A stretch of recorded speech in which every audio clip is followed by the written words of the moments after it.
Hello, നമ്മുടെ YouTube ഫാമിലിയിലേക്ക് എല്ലാവർക്കും സ്വാഗതം.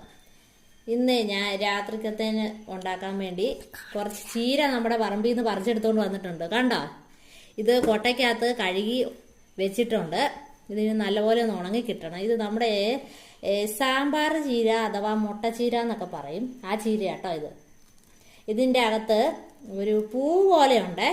അത് നമ്മൾ ഉപയോഗിക്കാൻ പാടില്ല. ഇത് കണ്ടോ, കാണിച്ചു തരാം. ഇത് കണ്ടോ, ഈ പൂ പോലത്തെ മുട്ട ഇത് ഉപയോഗിക്കാൻ പാടില്ല. ഇത് നമ്മൾ കടിച്ചാൽ കയ്പുണ്ടാകും. അപ്പോൾ ഇത് മാറ്റി അടർത്തി കളഞ്ഞിട്ട് വേണം നമ്മൾ ചീര തോരൻ ഉണ്ടാക്കാനായിട്ട്.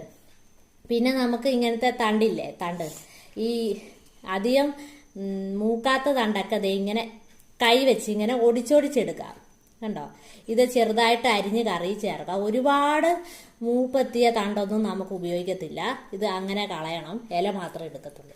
അപ്പം നമുക്ക് രാത്രിക്കത്തേക്കുള്ള ചീരത്തോരൻ ഇപ്പോൾ ഒരു വൈകുന്നേരം ആയിട്ടുണ്ട്. സന്ധ്യയാകാറായി വരുവാണ്. ഒരു 6-6:30 സമയമൊക്കെ ആയിട്ടുണ്ട്. ഇപ്പോൾ കുറച്ച് മഴയൊക്കെ മാറി നിൽക്കുന്ന സമയമാണ്.